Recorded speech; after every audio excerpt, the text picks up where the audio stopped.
So last year alone, South Africa made over $35 billion worth of goods from other African countries because they need African countries to buy their cars, the car products in South Africa, banking services, food. South Africa has hunted down, arrested, and deported many people, many black migrants from other African countries.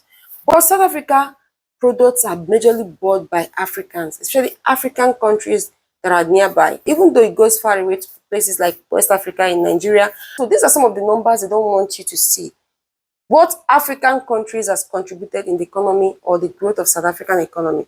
So let's talk about how South African economy has been shaken since they deported a lot of migrants from other African countries out of South Africa. The irony of it is that they never knew it would be shaken or it would make the economy of South Africa, which is already sluggish, to be more sluggish. So here I talk about things I find interesting about Africa and African people, African stories. So if you like things like this, please do take a moment to subscribe to my channel. South Africa makes a lot of money from African countries, a lot of money. Let's look at some of the things that have been going on. South Africa never knew that pulling or deporting most of these migrants who offer cheap labor to South African economy will actually affect South African economy. Here is the trade relationship in plain sight between South Africa and African countries. From 2023, 2024 to 2025, this is 2026, South Africa has not made anything less than 30-something billion US dollars from African countries each year. From cars to groceries, to banking services, to retail chains, to manufactured goods, Africa has given South Africa $30 billion every year since 2023 in trades with South Africa.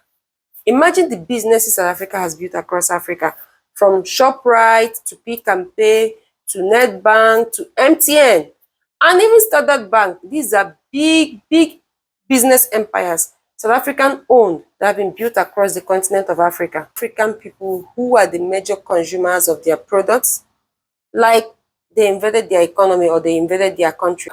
And this is the ugly truth. This year alone, South African government has processed over 67,000 migrants to be deported back to their home countries in other parts of Africa. The government of the day in South Africa has called for a kind of intensified crackdown on migrants. So, but whatever the intent of South African government is, it's very obvious that the government is in total support. In fact, it gave stamp of approval to what is going on in South Africa. So ordinary South Africans are angry. The anger is real. And in many cases, it's caused by unemployment. The anger being turned against ordinary domestic employers or traders along the streets who are foreigners by South Africans is unfair, because the real anger should be directed to their government, who should provide employment opportunities or job opportunities for South Africans. But here is the twist that South African government failed to recognize on time. The economy is already feeling it.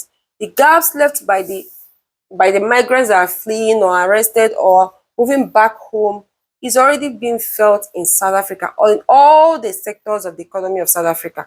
Because most migrants that are fleeing or being deported or arrested has left the gap, and the economy of South Africa is actually shaking from within. So you see, in informal trades like street trading or agriculture or low-wage jobs, most South Africans step away from it. Most businesses that depend on migrant labor are actually feeling it in South Africa. Migrants from other parts of African countries contribute immeasurably to South African economy. Imagine it. South Africa makes over 30-something billion from other parts of Africa, while migrants in Africa from other parts of Africa remit around 7 billion out of South African economy back to their home country. So you can see that is a big plus for South African government. But you see, the government cracking down on these migrants, they are quietly destroying two things. The government is pulling or shutting down the labor supply of South African economy. It's quietly being damaged. Number two, the regional buying power is being reduced. So it looks like an economic self-sabotage of South African economy dressed up in border control. That is what it is, economic self-sabotage. The response to deportation, deadlines, raids, all these to take away migrants who give cheap labor to your jobs or to your industries is economic self-sabotage, actually. Calling for a shutdown on your economy as a country. South African businesses built empires, around and across African countries, turning its neighbors into just markets and not partners. South Africa cannot claim that Africa or these African countries buying from them is their marketplace, where they can ship their goods, services, but slam the door on the faces of the migrants from this country. That's pure hypocrisy. So South Africa never knew that pulling or deporting most of these migrants who offer cheap labor to South African economy will actually affect South African economy. You see, the economy is already struggling. There's a lot of unemployment in South Africa. Pulling away people who are the low graders, who pushes the economy from the underground, thinking that they are the major problem that South Africa has already made the economy more wobbly or more sluggish than it is already. So thank you for watching up to this point. If you're new to my channel, please consider subscribing. See you on the next one.